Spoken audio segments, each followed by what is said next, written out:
Good morning everyone, আসসালামু আলাইকুম viewers. কি অবস্থা, কেমন আছেন? আমাদের লন্ডনে এত ঘূর্ণিঝড় হয়েছে, এত বাতাস, এত ঠান্ডা, পাতা পুতা পড়ে আমার অবস্থা খারাপ। বাতাসে ওইখানে দেখেন কি অবস্থা আমার, এই যে লাদা মানে মই, তারপরে যে কাঠকুট ব্যাগসা যে রাখছিলাম সব পড়ে গেছে বাতাসে। মানে এত বাতাস হইতেছে কয়েকদিন ধরে, মানে খুবই খারাপ অবস্থা। ঠান্ডা পড়ে যাবে। আমার এই যে লেমন গাছটা নিতে হবে ঘরে, তাও নিতে পারতেছি না। সো যাই হোক, আজকে চলে আসছি দুপুরে একটা রান্নাবান্নার ব্লগ নিয়ে। আশা করবো আপনাদের সবাই ভালো লাগে আমার রান্নাবান্নাগুলো দেখতে। তো আজকে আমি যেটা রান্না করবো, এখানে সব কিছু রেডি করে নিছি। বাচ্চাদের জন্য চিকেন স্যান্ডউইচ বানাবো, চিকেন নিয়ে নিছি, বুটের ডাল নিয়ে নিছি। আর এটা কী বলেন তো, এটা কিন্তু আমার খুবই পছন্দের একটা খাবার। সেটা হলো কি বলেন দেখি, এই যে ঘিলা কলিজা রান্না করবো আজকে। তো এখানে 1.5 কেজির মতো আছে, এখানে থেকে হাফ রান্না করবো, পুরোটা রান্না করলে খাওয়া হবে না। ওয়েস্টিং আপনার ভাইয়া বেগুন পাইয়া একদম বস্তা করে বেগুন নিয়ে আসছে। এগুলো লিজেলে নাকি অফারে ছিল, তো 4টা বেগুন নিয়ে আসছে। 4-5 দিন ধরে ফ্রিজে পড়ে রয়েছে, খাওয়া হচ্ছে না। তো আজকে ভাবছি বেগুন দিয়ে রেসিপি বানাবো আপনাদের জন্য। মানে আমার পছন্দের একটা বেগুন দিয়ে চিংড়ি মাছ ভুনা, ভাজি বা ভুনা যেটাই বলেন না কেন, খুব ভালো লাগে। তো যে রেসিপি বানাবো, 4টা সুন্দর করে সেট আপ করে নিছি। ও মাই গড, টায়ার্ড হয়ে গেছি, লিটারেলি টায়ার্ড হয়ে গেছি। কারণ এইগুলি বাঁচতে আমার হাফ অ্যান আওয়ার লাগছে। যখন দোকান থেকে নিয়ে আসি, তারপরে এগুলিকে ছোট ছোট করে কাটা, পরিষ্কার করা, সময় লেগে যায় অনেক। ভাত রান্না করবো, ভাতের চালটাও ভালো করে ওয়াশ করে নিয়েছি, সব কিছু এখন বসিয়ে দিব। তো ভিডিওতে দেখতে থাকুন। আমি জানি এই রেসিপিটা ইন্ডিভিজুয়ালি আমি আপনার সাথে শেয়ার করবো, এবং বেগুনেরটাও আমি ইন্ডিভিজুয়ালি শেয়ার করবো, কারণ রেসিপি তুলতেছি, অনেকে রেসিপি খুব পছন্দ করে। আর ব্লগে আপনার সাথে দেখাবো কেমন হয়েছে রান্নাটা। তো আমার সাথেই থাকুন, দেখতে থাকুন দুপুরে রান্না বান্না কী করছি। এখানে কয়েকদিন আগে খিচুড়ি রান্না করছিলাম, অনেক বেশি, আপনারা তো ভিডিওটা দেখে ফেলেছেন, অনেক বেশি চাল ডাল ভিজিয়ে ফেলেছি। তো এটা দিয়ে দেখি কি করতে পারি কালকে বা আজকের জন্য। সো এটা দিয়ে দেখি কি করতে পারি। তো যাই হোক, এইটা তো আজকে সব কিছু রেডি করে নিয়েছি, কি কি রান্না করব সব কিছু আমি একদম গুছিয়ে নিয়েছি বাংলাদেশের মতো। তারপর রান্না শুরু করব। নর্মালি আমি একটা করি না। তো এই তো রান্না করব আর চা খাবো না, এটা কি হয়? এটা তো হইতেই পারে না। সকালে কিন্তু 1 কাপ গ্রিন টি, সকালে 1 কাপ আমি খেয়ে নিয়েছিলাম কাপুচিনো। তো এখন খাবো গ্রিন টি। রান্না করবো আর খাবো, কারণ রান্না করতে গেলে, ভিডিও বানাতে গেলে না অনেক সময় লাগে। এটাকে একটু খুলে নিতে হবে, আবার খুলতে যেন ছিঁড়ে যাইস না রে ভাই। সো গ্রিন টিটা বানিয়ে নিই। কাগজটা ভিতরে পড়ে গেল। আর হলো এই লেমনটা আমি কিনছি নতুন, কেমন হয়েছে বলেন দেখি। ছোট ছোট কিউট লেমন, দেখতে সো কিউট। এটার সাথে আমি একটা টেবিল সেটআপও কিনছি। লেমনের সময় আপনার সাথে শেয়ার করব। ভিডিওটা অলরেডি করা হয়েছে, হয়তো এনি টাইম শেয়ার করে দিব। আমি এগুলি শিন থেকে কিনছি, খুবই সুন্দর, খুবই সুন্দর। গুড মর্নিং, এখন বাজে ইউকে টাইম 11 o'clock, নিয়ে হাফ 11। ও মাই গড, জলদি জলদি রান্না বসিয়ে দিতে হবে। ফ্রাই প্যান বসিয়ে দিই আগে, এটা গরম হতে থাকুক, ঠিক আছে? এটা গরম হলেই কাজ শেষ। ও আরেকটা দেখে তো ভুল। সো এখানে বেগুন দিয়ে চিংড়ি মাছ রান্না করবো বলছি, বেগুনের সাথে চিংড়ি মাছ। তো চিংড়ি মাছই দেখাতে আপনাদের সাথে ভুলে গেছে, এই যে আমার চিংড়ি মাছ।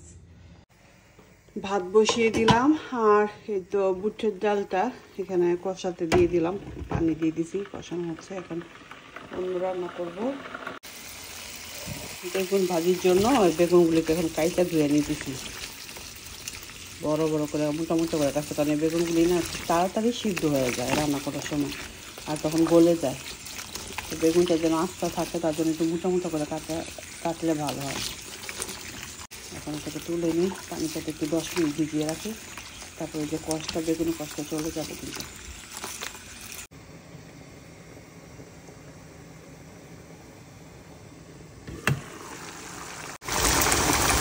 উপরে রান্না বান্না চলতেছে। আমার বুটের ডালটা দেখুন কি অবস্থা, জিরা কলিজা রান্না করে ফেলছে। এই যে পানিটা শুকিয়ে যাবে একটু পরেই। আর এখান দিয়ে বসিয়ে দিয়েছি আবারও খিচুড়ি বলকার নিয়ে, কারণ আমি যে খিচুড়িটা সেদিন রান্না করেছিলাম, অনেক চাল ভিজিয়ে রেখে দিয়েছিলাম। ভেজিটেবলও ছিল, তারপরে কি হলো, রান্না করে চিকেন ছিল বাসে, একটুখানি চিকেন খাওয়া, চিকেন খারিয়া বার্গিতে রান্না করছিলাম, এটা রয়ে গেছে 4-5 পিস।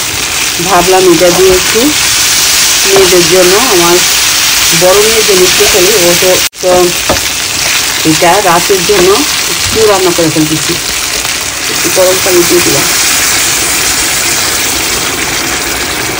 এটা খুব বেশি সব করতে চাচ্ছি না, আমি একদম ভুনা খিচুড়ির মতোই সব কিছু রাখতে চাচ্ছি, যাতে ভেজিটেবলগুলো আর মাংসগুলো সুন্দর থাকে, ঝরঝরা, তাহলে এটা খেতে ভালো লাগবে। তো একটু মশলা দিয়ে দিয়েছিল, কারণ চিকেনে কিন্তু অনেক মশলা ছিল। ওইটা এখন ঢেকে বসিয়ে দিব রান্না। এখন খালি বেগুন ভাজিটা বাকি আছে, আর মোটামুটি সব রান্না করে ফেলছি, এটাকে বেড়ে ফেলবো। God, look at this colour. আমার দেখি মনে হচ্ছে কি রুটি দিয়ে এখন খাই ফেললাম, ভাত খাবো রুটি দিয়ে। বিসমিল্লাহ। এত তেল দিলাম, তারপরে দেখেন তেলটা বের হইল না গিলা কলিজার থেকে।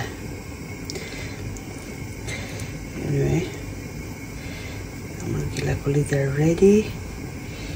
আপনার ভাইয়া চলে আসলে এটা রান্না করে দেখা যায় আমার কাছে খুব বেশি ভালো খাইতে ভালো লাগে, মানে অথবা রাত্রে পরোটা, সকালে রুটি, সেরকম যায় আমার বাসায়। কেমন হয়েছে বলুন তো রান্নাটা, আপনাদের কাছে কেমন লাগতেছে?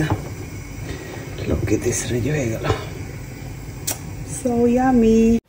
এইখান থেকে একটু তেলের পিঠার জন্য রেডি করে নিচ্ছি। এখানে চালের গুঁড়া, আটা, সুগার দিয়ে মিক্স করে ব্লেন্ড করে রাখলাম, দেখি এটা দিয়ে হয় কিনা। সেদিন একজন দেখলাম যে তেলের পিঠা বানালো এভাবে, দেখালো যে হয়ে গেছে। এখন আমিও ট্রাই করি, আমি কখনই তেলের পিঠা পারফেক্টলি বানাতে পারি না। তারপরে একটু বেকিং পাউডার আর বেকিং সোডা দিয়ে ভালো করে মিক্স করে এটাকে রেস্টে রেখে দেবো 4-5 ঘন্টা, বিকালের দিকে বানাবো। তো রেডি হয়ে গেল।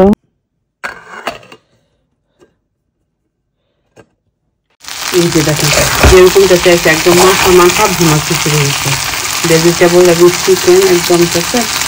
এই খিচুড়িটাকে খেতে অসম্ভব মজার। ধনিয়া পাতা যদি দিতে পারতাম ভালো হতো, বাট আমার কাছে ধনিয়া পাতা ছিল না। আমি কি করবো, কেমন হচ্ছে সব দুটো পাচ্ছিলাম একদম perfect, so yummy, so yummy। দুপুরে রান্না করলাম বেগুন ভাজি, কালারটা কেমন হয়েছে বলেন তো? মশলাটা বেশি দিয়ে ফেলছি, রেসিপিটা তুলতে যাবে কত ভুল করছি, আজকে একটু মশলা বেশি হয়ে গেছে। এর আগে বেগুন ভাজি কিন্তু অনেক সুন্দর হয়েছিল, তাই না? তো দুপুরে রান্না কমপ্লিট, এখন ভাত খেতে চলে যাব। চলুন আমার সাথে, টায়ার্ড হয়ে গেছে আমি। বেগুন ভাজিটা করে ফেললাম। এই বেগুন ভাজিটা আমার বাচ্চাদের অনেক পছন্দ, আমার অনেক পছন্দ বেগুন ভাজিটা।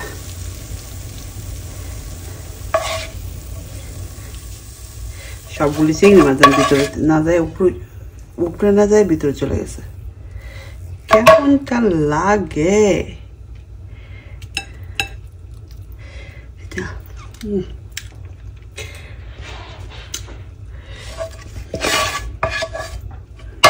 রেডি হয়ে গেল। সো এই যে আমার আজকে দুপুরে রান্না আমি একবারে দেখি।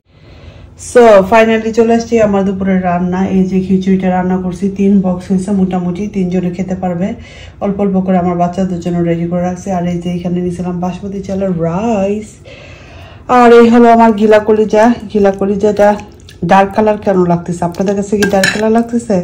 কমেন্টে জানাবেন। আমার মনে হয় যে এটা ভুল করছি, সেটা হচ্ছে কলিজাটা থেকে কালার বের হয়েছে, কলিজাটা একটু কালো কালিশা কালার হয়েছে। এটা যদি ফাপ দিয়ে দিতাম হয়তো এই কালারটা হতো না। আমি এরকম কালার রান্না করি না, আমারটা একদম লাল টকটকাই হয়, সুন্দর কালার হয়। বুটের ডালটার রেসিপিটা শেয়ার করবো, বা জানি না কালারটা কেন হয়, মনে হয়েছে। এনিওয়ে বেগুন ভাজিটাও রেসিপি রেডি করে ফেলছি। বেগুন ভাজিটা দেখতে সো ইয়ামি এন্ড ডিলিশিয়াস হয়েছে, আমার বাচ্চাদের পছন্দ। চিংড়ি মাছের বেগুন ভাজি। আর হলো এই যে আমি এই যে রেসিপি বানাইছি, তো খেয়ে টেস্ট করছি, খাইতে পারি না, মানে খিদা নাই। একটু সালাদ বানিয়ে নিয়েছি এই বুটের ডালের সাথে ভাত দিয়ে খাওয়ার জন্য। আর এই যে চিকেন স্যান্ডউইচ বানাবো, চিকেন স্যান্ডউইচটা ইয়ে করতেছে। আর এখান দিয়ে আমি একটু তেলের পিঠা ট্রাই করবো, যেহেতু শীত চলে আসছে, আমার মেয়ের পছন্দ তেলের পিঠা। এটার জন্য এটাকে এখন ব্লেন্ড করব সুগার টুগার দিয়ে। আজকে সুগার দিয়ে বানাবো, জানি না হয় কিনা, আমার তেলে পিঠা কখনো হয় না, তো I want to try this. So এই ছিল দুপুরে রান্না বান্না, কেমন লেগেছে অবশ্যই কমেন্ট করে জানাবেন। আজকে ভিডিওটা খুবই মেসি, আমি যে ডাইনিং টেবিলে নিয়ে যাব। তো কাশি হইলো কেন, যে কি রান্না করছি বলো দেখি। তোমার বেগুন খাইয়া শেষ করো, বেগুন বেগুন বেগুন খাই না খাইতে চিল্লাইতেছ, আজকে সব বেগুন রান্না করছি, ইচ্ছা মতো বেগুন খাইবা। আর এই যে হচ্ছে আমার ভাত, এই ভাতটা দিয়া আমি রেসিপির সাথে শেয়ার করছি। তারপরে যেরকম ভাত থাকবো, তারপরে এগুলো রান্না আমি খাবো, আমার পেটে খিদা নাই। বাট তারপর তোমার সাথে বসলাম না, তুমি আবার একা একা খাবা। আমি তো যে ভিডিও করে একটু করে খাই, দেখে পেট ভরে গেছে। বিসমিল্লাহ। মা আমার পছন্দ বেগুন ভাজি। রেসিপি বানাতে গেলে খেতে হয় একটু একটু করে দেখাতে হয়, আপনাদের সাথে শেয়ার করতে হয়, তখন দেখা যায় পেট ভরে যায়, তখন আর খেতে ইচ্ছে করে না। আজকে সেম হয়েছে, আমি এই যে বুটের ডাল দিয়ে এটাও যখন খেয়েছি আমার খেতে ইচ্ছা করতেছে না এখন। তারপর আপনার ভাইয়ের সাথে জোর করে বসেছে এবং আপনাদের সাথে এই ব্লগও আবার একটু দেখাতে হবে, তার জন্য চলে আমার বসা। আমার পেটে একেবারেই জায়গা নাই। তারপর আপনাদের দেখাচ্ছি, কালারটা অনেক ডার্ক আসছে কিন্তু খেতে খুব টেস্ট হয়েছিল। তো যাই হোক আলহামদুলিল্লাহ খাচ্ছি। খাওয়া দাওয়ার পর যেটা হলো, মাথার ভিতরে তো টেনশন আমার যে তেলে পিঠা হবে কিনা হবে কিনা। তো খাওয়ার পরে বাচ্চারা আসবে, ওদেরকে খাওয়াতে হবে, অনেকগুলি কাজ থাকে। বুটের ডালটা কিন্তু একেবারে সিদ্ধ হয়ে গেছে, খুবই সুন্দর সিদ্ধ হয়েছে বুটের ডালটা। তো যাই হোক টেস্ট হয়েছে অনেক, এটা রুটির সাথে পরোটার সাথে সকালে খাবো। তো খাওয়া দাওয়ার পর আমার যেটা হয়, একটু মিষ্টি জাতীয় খাবার খেতে ইচ্ছা করে, যে কোনো ফ্রুটস অথবা ডিজার্ট। তো আপনার ভাইয়া দেখলাম এই যে ব্লুবেরি নিয়ে আসছে ফ্রিজে 2 বক্স, তো ভাবলাম যে 1 বক্স ও ওয়াশ করে আমি খাই। তো আপনার ভাই খেয়ে উঠে গিয়েছে, আমি আরও বসে এটা খাবো, 1 কাপ গ্রিন টিও খাবো এর ভিতরে। এই ভিডিওটা করা হয়নি, তারপর আমার টেনশন, বাচ্চাদের 2টারে ভাত দিছি খাইতে, ছোট 2টারে। তারপর এখানে আমি একটু ট্রাই করতেছি যে আমার পিঠাটা আসলে হয় কিনা। আর এই পাতিলটা মানে এই ফ্রাই প্যানটা আমার বড় জাল দিয়ে দিছিল, 10 থেকে 15 বছর হয়ে যাবে। এটার ভিতরে আমি কখনোই পিঠা বানাইনি, 14 বছর হয়ে যাবে। 2014 মনে হয় আনছিলাম। পিঠা তো দেখতে মনে হচ্ছে ফুলে উঠতেছে, কিন্তু আসলে কিন্তু তা না। তো আমি এটা ট্রাই করতেছি যে নিচেতে লাগে কিনা, বা এটা আসলে হবে কিনা, এটা কি লিকুইড বেশি হয়ে গেছে কিনা, বিস্তারিত সবকিছু আসলে এটা আমি ট্রাই করতেছি। তো দেখলাম যে পিঠা নিচে দিয়ে লেগে যেতেছে, তো বুঝলাম না যে কেন লাগে যায়। তো সেদিন আপুরে দেখলাম, বললো যে তেলের পিঠার নিচে যদি মানে একটু সল্ট দেওয়া হয় তাহলে নাকি পিঠা লাগে না। আমার পিঠা দেখছেন লেগে গেছে, এবং পিঠা একেবারেই ভালো হয়নি। সুগার ঠিক ছিল, টেস্ট ছিল, কিন্তু পিঠাটা বেশি সুন্দর হচ্ছে না, মানে কিরকম জানি শক্ত শক্ত। তো আমি আবার ওই যে ওনার ওই কথা শুনে একটু 1 পিঞ্চ লবণ দিয়ে দিলাম তেলের ভিতরে, দেখি যে এখন লাগে কিনা। বাট জানি না, এখন দেই আপনাদের সামনে দেখবেন এটা আসলে হয় কিনা। উনি তো দেখালো যে তেলের পিঠার ভিতরে একটু লবণ দিয়ে দিবেন, তাহলে তেলের পিঠা কখনই লাগবে না। আর তেলের পিঠা বানানোর জন্যই আমি আসলে এই কড়াইটা আনছি। কড়াইটা তো দেখতে একদম আগলি, কিন্তু তারপর এটা আমি আনছি। আমার জামাই যদি এটা কড়াই দেখে, আমরা তো এই বাড়ি থেকে বার করে দিব যে তুমি খাওয়ার জিনিস পাইছো না, এই ফসা একটা কড়াই লয়ে এসো। তো যাই হোক, এই পিঠা বানানোর জন্য তো এই কড়াই লাগে এবং পুরাতন কড়াই লাগে। আমি নতুন কড়াই আনতে চাইছিলাম, তো সবাই বললো যে তেলের পিঠা বানানোর জন্য পুরাতন কড়াই ভালো হয়। তো যেই পিঠা মানে যারা পিঠা বানায় ওই ধরনের কড়াইটা নিয়ে গেলে তোমার জন্য ভালো হবে, তার জন্য আমার এটা নিয়ে আসা। তারপরে এটা ট্রাই করতেছি, এটাও দেখতেছি নিচেতে লেগে গেছে কিন্তু ফুলতেছে। আবার আমি অল্প তেল দিছি, বুঝতেই পারতেছি না, এটা আমি ট্রাই করতেছি, পুরা পিঠা বানাবো না এখন। মানে আমার না ওই যে মানে তেলে পিঠাটা ফুলতেছে কিনা, তেলে পিঠাটা কেমন হচ্ছে, বাট আমার কাছে মনে হচ্ছে যে সেম, এটার কোনো মানে লবণ দিয়েও কোনো কাজ হলো না। তারপর আবার মনে বলতেছি ঠিক আছে আরেকটা পিঠা দিয়ে আমি কি করছি, এটারে দিয়ে আমি গেছিলাম মোবাইল ফোনে একটু আবার টিপাটিপি করতে। এখান থেকে আইসা দেখি আমার পিঠার অবস্থা কি হইলো, দেখেন কি সুন্দর হয়েছে না পিঠা, কি সুন্দর হয়েছে। উপর দিয়ে এরকম আমি তেল দিয়ে দিতেছি, তারপরে যাই পিঠা দেখুন যে এত সুন্দর হয়েছে যা বলার বাহিরে। তো যাই হোক, পিঠাগুলি তো ট্রাই করলাম, একদম শক্ত হয়ে গেছে, বেশি চালের গুঁড়া বেশি পড়ে গেছে হয়তো। তো যাই হোক, এখন যারা আবার প্রসেসিং করব আর ওই যে মোবাইল ফোন দেখতে যাই, এসে দেখি আমার পিঠা পিঠা হয়েছে এরকম পিঠাটা জামাইরে নিয়ে দিব কি বলেন। এই যে 3টা পিঠা বানাইছি, একটা খাইলাম, আর এই যে 2টা শক্ত, যারা কয় মানে লোয়া দিয়েও ভাঙতে পারবেন না এরকম। আর এটা কসকস করতেছে, মানে চালের পিঠা মচমচা করতেছে। চালের পিঠা থাকবে নরম, মুখে দিলে গলে যাবে। আর এই পিঠা হয়েছে কি দেন। তো যাই হোক, এটার আবার কিছু করতে চাইতেছি, আবারও কিছু হবে না, এটা রেখে দিই। এখন এটার ভিতরে আবার কিছু আটা সুগার মিক্স করছি এবং ওইখান থেকে একটু একটু করে চালের গুঁড়া মিক্স করে এখানে আরেকটা ডো বানাইতে হয়ে গেছি। 2টা দিয়ে ট্রাই করবো যে কোনটা ভালো হয়। তো thank you for watching. Next ভিডিওতে দেখা হবে চালের পিঠা বানাতে তেলের